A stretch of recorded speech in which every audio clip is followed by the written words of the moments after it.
বক্তৃতা দিতে চাই না।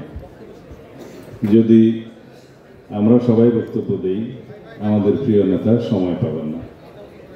আমি শুধু 2 মিনিট কথা বলে বিদায় নেব।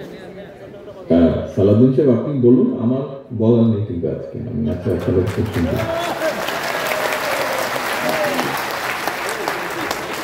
ধন্যবাদ জানাতে চাই। একজন জিয়াউর রহমানের জন্ম হয়েছিল বলেই 1971 সালে আওয়ামী লীগের সকল নেতৃবৃন্দ পলায়ন করার পরেও বাংলাদেশে স্বাধীনতার ঘোষণা দেওয়ার জন্য একজন মেজর উপস্থিত ছিলেন।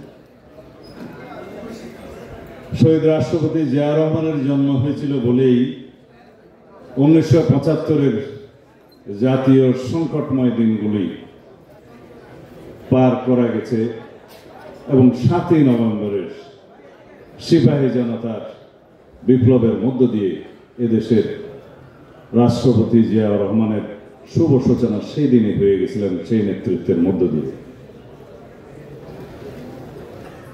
একজন জিয়াউর রহমানের জন্ম হয়েছিল বলেই 1979 সালে 5ম সংশোধনের মধ্য দিয়ে বাংলাদেশে বহুদলীয় গণতন্ত্রের পুনঃপ্রবর্তন হয়েছে, যে গণতন্ত্রের কবর রচনা করেছিলেন শেখ মুজিবুর রহমান। বাকশালের 4র্থ সংশোধনের মধ্য দিয়ে একনায়কতান্ত্রিক বাংলাদেশের উৎপত্তি হয়েছিল। রাষ্ট্রপতি শহীদ জিয়াউর রহমান শাহাদাত বরণ করার পরে ক্রমাগত ষড়যন্ত্রের শুরু হয়। সেই ষড়যন্ত্রের পরে দীর্ঘ সামরিক স্বৈর শাসনের বিরুদ্ধে ক্রমাগত লাগাতার আন্দোলন সংগ্রামের মধ্য দিয়ে গড়ে ওঠা দেশনেত্রী বেগম খালেদা জিয়া ইতিহাস রচনা করলেন। সামরিক স্বৈরাচারের পতন হল। বিএনপির রাজনৈতিক ইতিহাসে শহীদ রাষ্ট্রপতি জিয়াউর রহমান, দেশনেত্রী বেগম খালেদা জিয়া এবং আমাদের মাননীয় নেতা জনাব তারেক রহমানের কেবলই ইতিহাস আর ইতিহাস গড়া। 1990-এর সেই সামরিক স্বৈর শাসন বিরোধী গণ অভ্যুত্থানের পরবর্তীতে 1991 সালে বাংলাদেশে ঐতিহাসিক দ্বাদশ সংশোধনের মধ্য দিয়ে বাংলাদেশে সংসদীয় রাজনীতির প্রবর্তন হয়, সংসদীয় সরকারের প্রবর্তন হয়। এটাও আর এক ইতিহাস, যা আজ পর্যন্ত কোন রকমে টিম করে চলছে। 1996-তে তখন আমি একজন সংসদ সদস্য হয়েছিলাম। কেয়ারটেকার সরকারের যে বিধান, প্রথমে আমরা মানতে চাইনি, গণদাবির মুখে আমরা মেনেছি।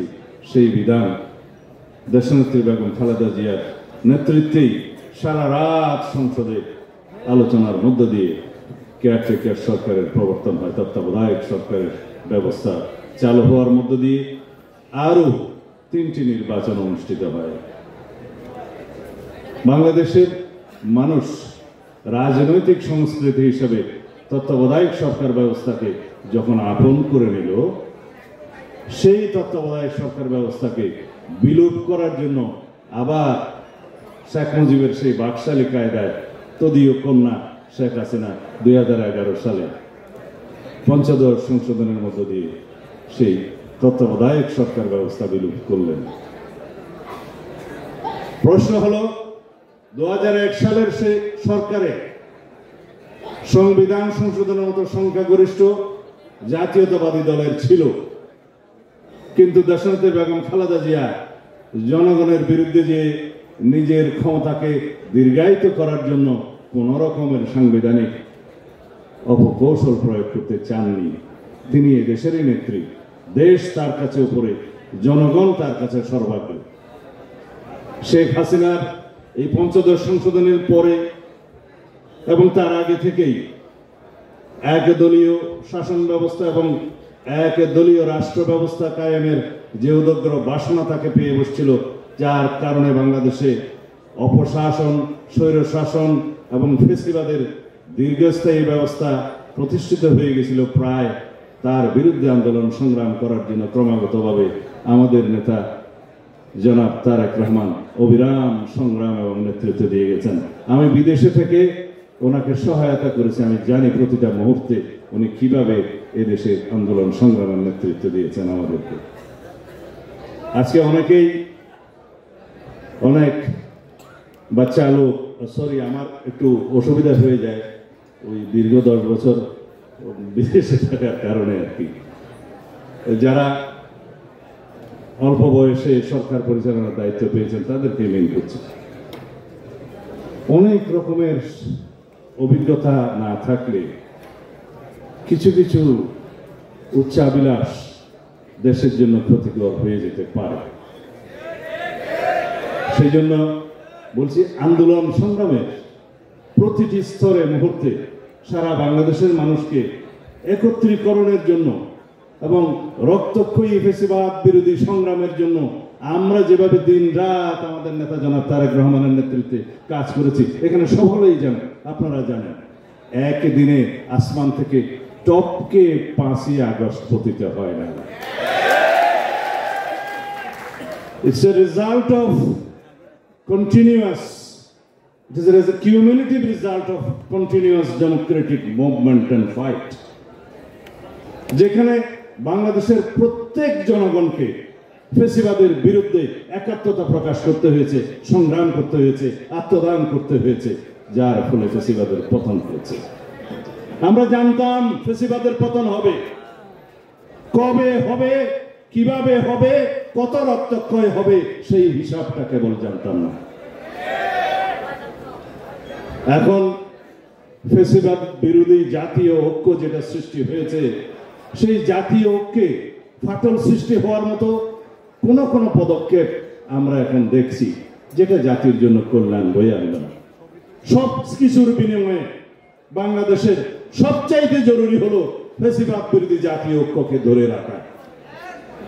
মাননীয় প্রধান উপদেষ্টার উদ্দেশ্যে বলবো, জাতীয় ঐক্যকে ধরে রাখার জন্য যত কৌশল আছে সেটা অবলম্বন করুন, কিন্তু কোন উচ্চাভিলাষী কোন গোষ্ঠীর রাজনৈতিক উচ্চাভিলাষ পরিপূরণের জন্য আপনি হাতিয়ার না হন, সেটা আপনাকে সজাগ থাকতে হবে। আমরা অবশ্যই নতুন রাজনৈতিক দলের আগমনকে স্বাগত জানাবো, যদি সেটা কিংস পার্টি না হয়। সেই রাজনৈতিক দল যদি সরকারের সাহায্য সহযোগিতা ছাড়া স্বাভাবিকভাবে জন্মগ্রহণ করে, এই দেশের মানুষ সেটা স্বাগতম জানাবে। কিন্তু কোন রকমের জনগণের সাথে, যেখানে একমাত্র আমরা বলে থাকি জনগণই হচ্ছে সার্বভৌম শক্তির উৎস, সাংবিধানিকভাবে জনগণই হচ্ছে রাষ্ট্রের সকল শক্তির মালিক এবং রাষ্ট্রের মালিকানা জনগণের কাছে, প্রকৃতপক্ষে সেটা লেখা আছে সংবিধানের প্রথম ভাগে। সেই মালিকানাকে যদি স্বীকার করি, সার্বভৌমত্ব হচ্ছে জনগণের সেই সার্বভৌমত্ব প্রতিনিধিত্ব করে তাদের নির্বাচিত প্রতিনিধি, এবং সেই প্রতিনিধিত্বের কথা বলার জায়গা হলো সার্বভৌমত্বের বহিঃপ্রকাশের জন্য সংসদ। সেই সংসদ হচ্ছে একমাত্র জায়গা যেখানে বাংলাদেশকে বিনির্মাণের জন্য সকল রকমের আলোচনা করা যাবে আন্ডার দি সান। অন্তর্বর্তী সরকারের প্রথম ম্যান্ডেট হচ্ছে একটি সংসদ নির্বাচন অনুষ্ঠান করা, সুষ্ঠু, সুন্দর, নিরপেক্ষভাবে। যদি সংস্কার লাগে সংস্কার করতে হবে, কিন্তু সংস্কার খেলা যেন আমরা না করি। সেই সংস্কারই আমরা করতে আহ্বান করেছি, যে সংস্কারগুলো সংসদ নির্বাচনের জন্য প্রয়োজন, প্রধানত অগ্রাধিকার সেখানেই দিতে হবে। নির্বাচন কমিশন গঠিত হয়েছে, ভোটার তালিকা প্রণয়নের কাজ চলমান এবং প্রাতিষ্ঠানিক এবং আইনি সংস্কারের জন্য সমস্ত প্রস্তাব প্রদান করা হয়েছে। আসুন আলোচনা করি আমরা কি সমস্ত সংস্কার প্রাতিষ্ঠানিক দরকার নির্বাচন কমিশনের জন্য, কি কি সংস্কার দরকার, আইনিভাবে সেই সংস্কারগুলো আমরা করি। কাগজি আইনি সংস্কারের জন্য সময় লাগার কথা নয়, শুধু মতৈক্য হতে হবে বৃহত্তর অংশীজনের মধ্যে এবং রাজনৈতিক দলগুলোর মধ্যে। সুতরাং সময় তো বেশি লাগার কথা নয়। আমি সময় নেব না, শুধু একটা আহ্বান জানাবো। আজকে প্রথমবারের মতো উন্মুক্ত করে দিতে চাই, যদি মাননীয় প্রধান উপদেষ্টা এবং অন্তর্বর্তীকালীন সরকার ইতিহাসে আরো বেশি স্মরণীয় হয়ে থাকতে চান, তাহলে জুলাই আগস্টের এই ঐতিহাসিক গণ অভ্যুত্থানকে স্মরণীয় করে রাখার জন্য 5ই আগস্টে আপনি সংসদ নির্বাচনের আহ্বান করতে পারেন। তাহলে জাতি আপনাকে স্মরণ রাখবে এবং এই দিবসকে আপনি স্মরণীয় করে রাখতে পারবেন। আমরা খুব হিসাব নিকাশ করে দেখেছি 3 থেকে 4 মাসের বেশি প্রস্তুতিতে সময় লাগে না। 12ই জুন নির্বাচন হয়েছিল বর্ষাকালে 1996 সালে। আমি নিজেও সেই একটা নির্বাচন করে জয়ী হয়েছিলাম। তখন জ্যৈষ্ঠ মাস, গরম এবং বৃষ্টি দুটোই আছে। যদি জুলাই আগস্টের আমাদের ভাদ্র মাসে বৃষ্টির সময় যদি বাংলাদেশে এই দক্ষিণ এশিয়ায় পৃথিবীর মধ্যে উল্লেখযোগ্য সবচেয়ে বৃহৎ গণ অভ্যুত্থান সংগঠিত হতে পারে, তাহলে কেন নির্বাচন নয়? ধন্যবাদ আপনাদের সবাইকে। বাংলাদেশ জাতীয়তাবাদী দল জিন্দাবাদ। শহীদ জিয়া অমর হোক, বেগম খালেদা জিয়া জিন্দাবাদ। আমাদের অহংকার জনাব তারেক রহমান জিন্দাবাদ।